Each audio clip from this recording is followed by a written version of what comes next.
Ozzy is also here. Next up, we have everyone's favorite hellhound, the voice of Loona, Erica Lindback.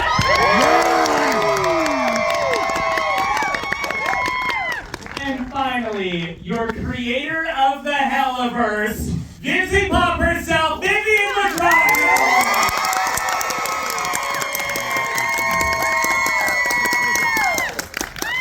We gotta do more of these gatherings. We gotta do a lot more of these screenings. I think the next time we do one of these, we need like an official sing-along version of all of them.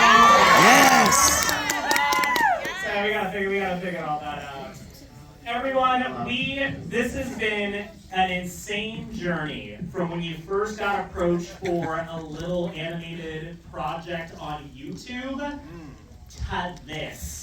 So, for those who don't know, I'd love to start with you, Brandon. How were you first approached for this project, and how were you brought on board? Well, Viv held me at gunpoint. I didn't want to know. She came in, it was at 3 in the morning, there was no gun. But I now live on the second story or higher. No, she just approached my man. She just came to my manager, and at the time I was trying to find voice work. And she said there's an animated series that wants to have you in it. And I said, well, here's the thing, I don't say no to anything. And then I said yes to this, and then we met at a Starbucks. Yeah, it was like, we were like, Singular. I think my team was like, oh, yeah, he's down to meet. And I was like, okay, that's rare. And so I went, and I expected like a general. Most generals are like, we meet, we talk, big dreams, and then nothing happens. And so at the end of that meeting, you went, yeah, like I'm free on like Sundays. I'm kind of busy on the Thursday. You remember that? Yes, I remember. I remember that. 3 on Sunday, and Sundays were our day that we would always meet at I think so, Lancers. yeah. I think that was when we would go to Lancers. I really wanted to play Moxie. Well, no, I'm only judging off of looks. She had a poster with she had like concept drawings of every character. She said, "Can you guess which one I had in mind for you?" And I looked at Moxie. I was like, I want to play that guy with the cool hair and the cool ankles. I was like, no, you're the lanky, troubled one who killed his mom right next to her. Well, did he not? I don't know. Well, we're not fucking there yet, Brandon. How drunk are you? You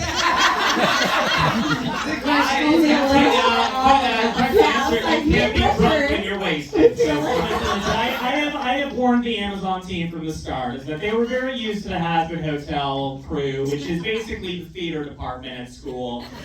This cast is the punk kids who are smoking weed under the bleachers. Speak for yourself, Morgana, okay? Well, maybe that's just Brandon, Richard, and I was smoking pot under the bleachers. I still smoke pot under the bleachers. Yeah! This cast gets attention, and poor Vivian has to deal with it.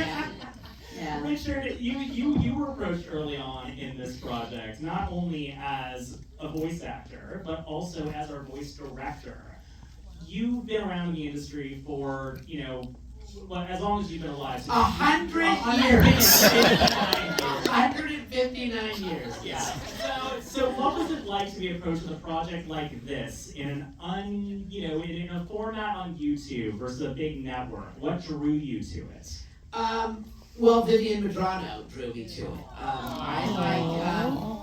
I always knew in my career, honestly, from like the early days of my careers, that there would be someone that grew up watching my work that someday would be in a position that would want to work with me, and it was Vivian.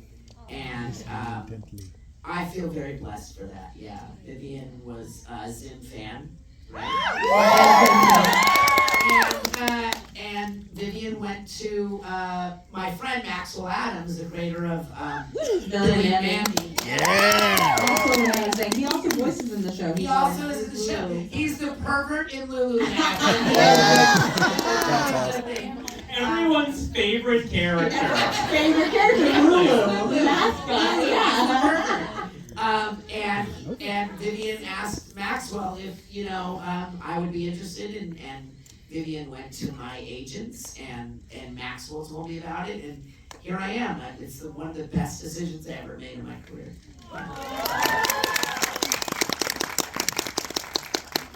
Vivian, you have been on. Shut up, Richard. I'm never gonna get sick of sticking you next to each other because it's the cutest thing in the world. I absolutely love Millie and Moxie's relationship, but I love the energy that you bring to Millie and how much you seem to just indulge in the role with every line reading. What were your thoughts on Millie when you first got this character? And what has been the joy you found in her? So I actually auditioned with the Lululand episode, which was one of my favorite episodes to act. It was so much fun, and I didn't know what the show was and what I was getting into.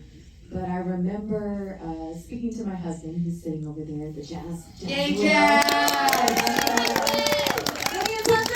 And I said, honey, I got these sides and they're like really fun. I said, could we record them together?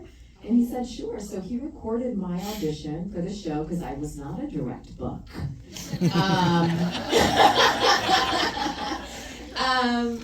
And I put on my heels and I put on my dress and I just fell into the character somehow, some way. But I wasn't cast as Millie. I was cast as Keeney. Originally, yeah. And then we were like, no, this was the best. Yeah, and so So then I played Keeney because I was like, well, it would be weird to jump because we were meant to be rivals. Like they were meant to be rivals, and I was like, I feel like you're better as the as the character, and I can fill in, and that's why I voiced Keeney. It's purely out of like, well, I guess there's nobody else short notice, so I'll just do it. But I fell in love with Millie. She's fun and she's unabandoned and she loves hard as I love hard and she plays hard and she fights hard and what's not to enjoy and dive into with a character like that? Well, let's hear She's from so Millie. good. It's Incredible. Millie time! Yeah. One at three to say it's Millie time. 1, 2, 3. It's Millie time. I think that's the next shirt. Yes. Make it a pin. I see you, Millie, and Millie, yes, you are. All the Millies in the building, will you please stand up?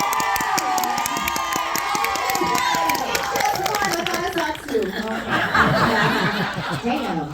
I need to go home to the merch team and be like, we need to make a lot of It's Millie time fucking merch. Yeah,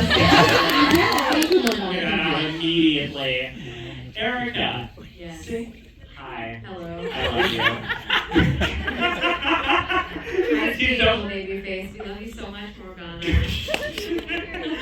Same question for you, how you were approached for the role. Girl, and what I was your not first impression. approached. No.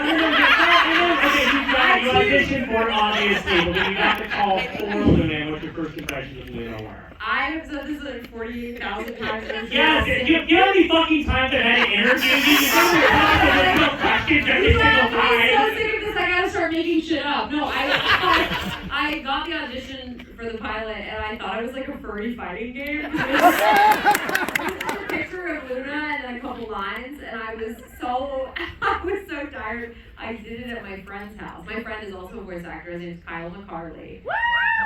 Hi. And I don't know why that's that. You know what? Listen, Vivian, love you, baby. Yeah, I see you.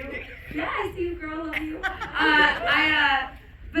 So I did the audition. It was only a few lines, and I was like, okay, whatever. It was requested. I'll give it to you. I don't know actually why. I've never really discussed that with you. Why it was requested, because we didn't know each other at the time. But requested essentially means you know it's gonna get listened to, so you should probably do it unless you're a hoe. Like I do the audition, so I did. You got who? I forget. Yeah. don't want to miss him. It's okay. We'll talk about it. Wow, way to silence a woman creator.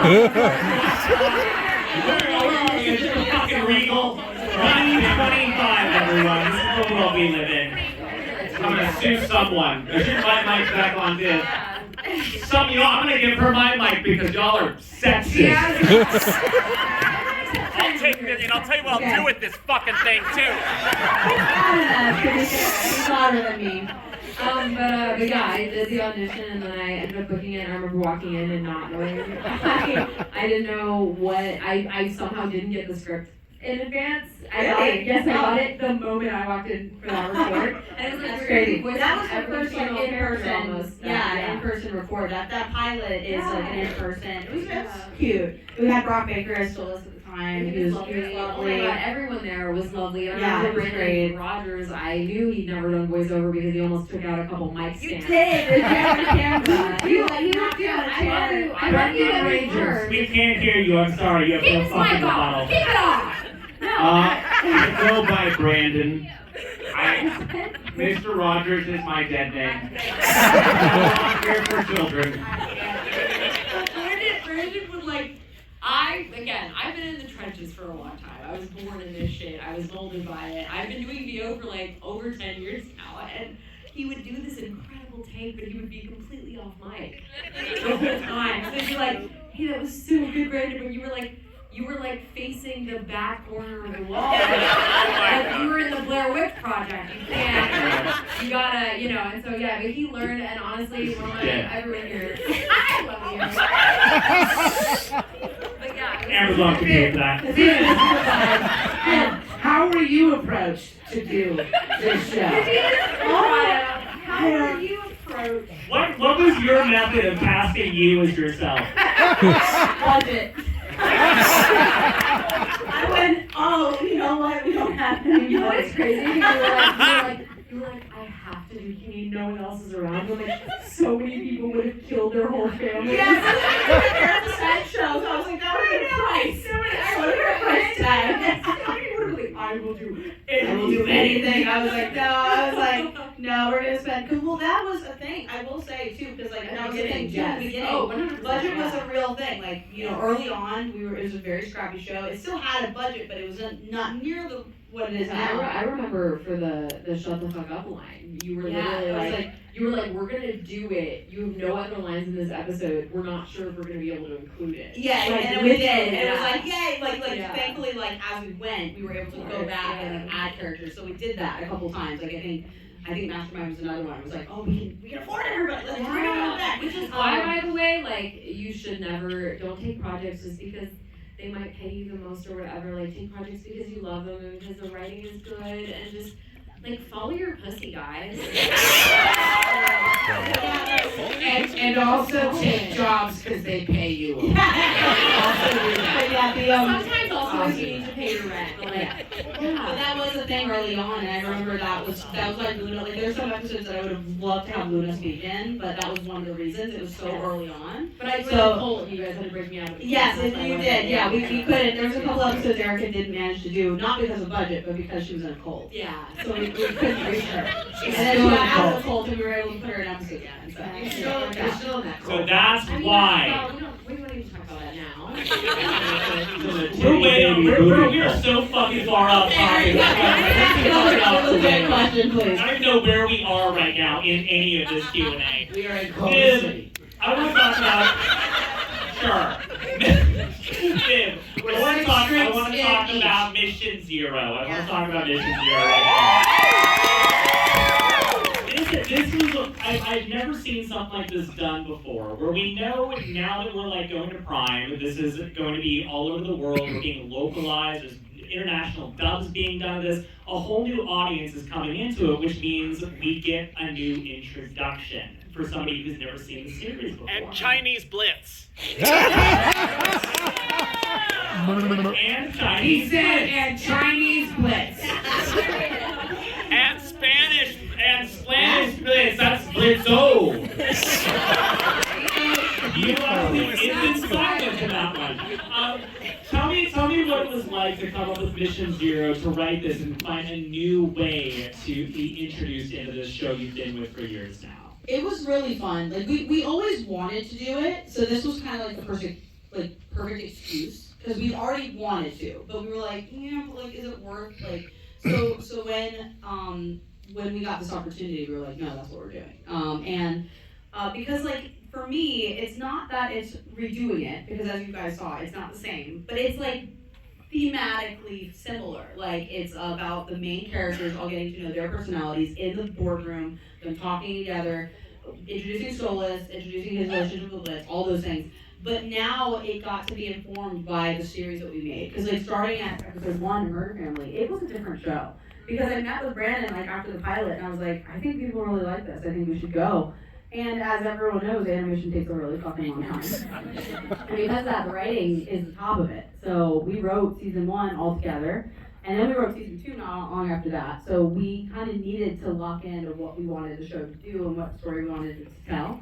And that was very different from the pilot. The pilot was just like purely, what I love about the pilot was not only do I adore the team that made it, it was like fated because it was a bunch of predominantly artists that came from Mexico who came all together as like a group. We're like, we really need work, we'd love to work on Hazbin Hotel, it was the pilot at the time. I was like, well the pilot's almost over, but I do have this other thing.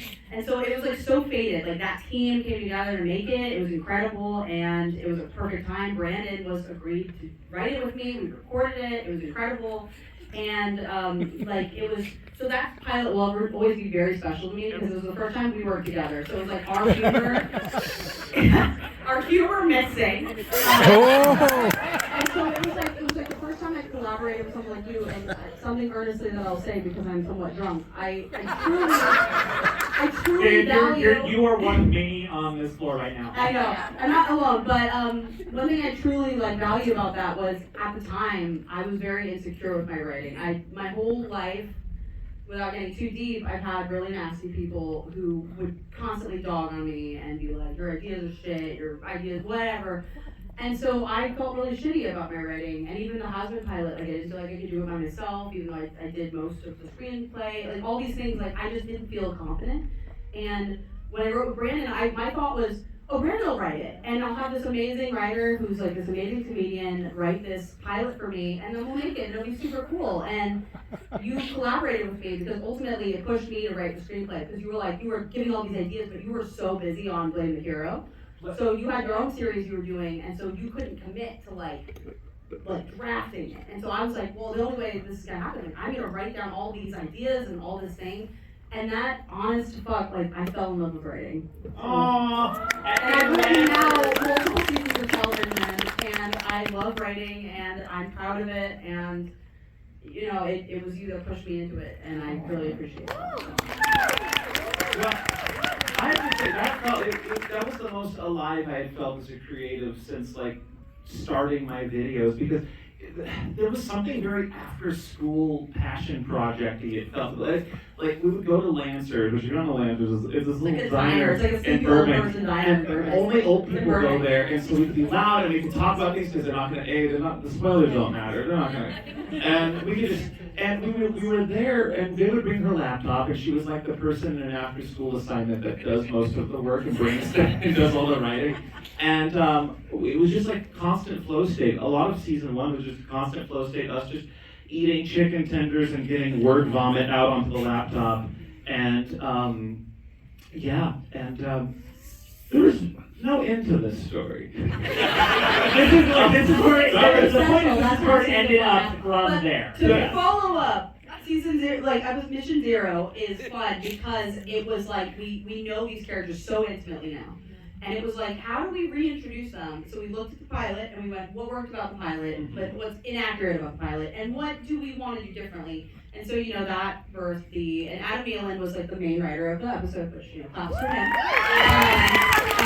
Adam, you know, like we all collectively came up with it though. Like we helped, but it was one of those things where he physically wrote it, which is great. And we all kind of agreed, like the setting of them in the office, getting to know them as a business, their planning, but also getting to focus on each one. It's like, what does each one think an ideal mission would go? So it's like Millie's is super violent, Moxie's is really clean and efficient, Blitz is, and then Loona's like, just go for it. And that's kind of what they do. And Blitz is like, yes! That's it. You're right. You're the let me go off of that because it's rare you get to go back to a character's beginnings after spending years with them. So I'd love to ask the rest of the cast. Richard, what was it like after spending so much time with Moxie and making all the discoveries you did with the performance to go back and get to reintroduce people to this character you already had this great arc with up until this point? Oh, thank you. Hello? Hello. It was great. Thank you, Richard. Fantastic answer.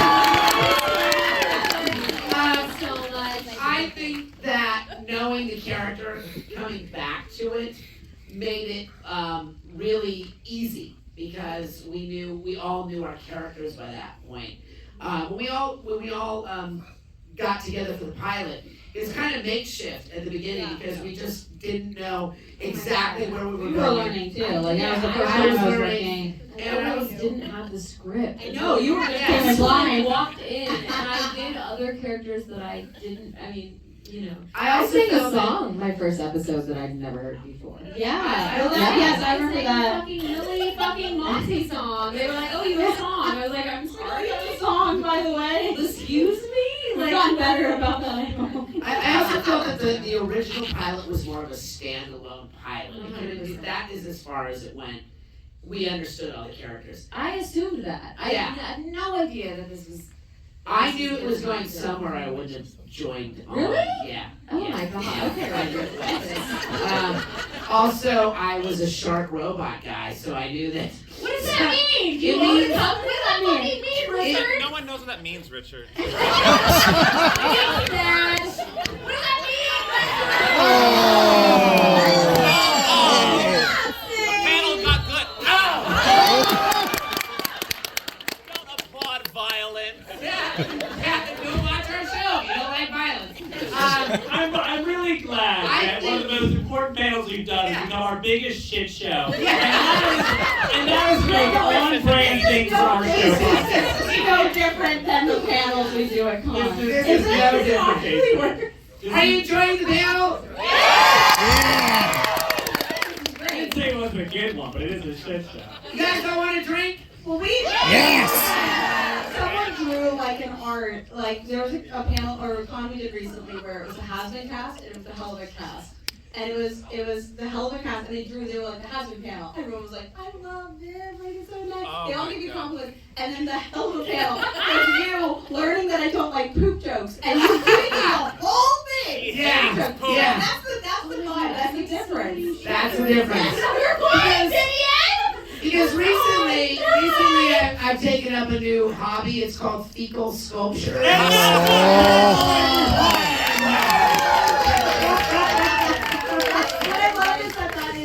Listen, we have a lot of other cast members in the audience right now, so I want to get a photo with everyone and bring everyone up.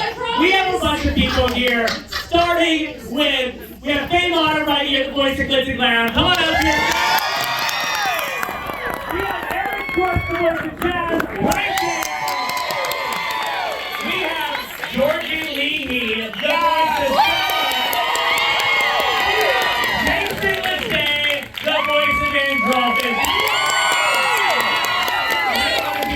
Right now, if anybody else.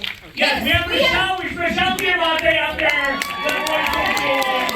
And we have our composer stand after everybody gather around. We can have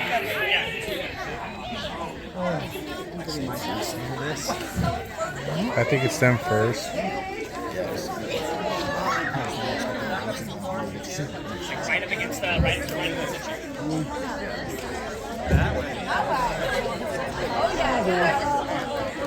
You get to look cool.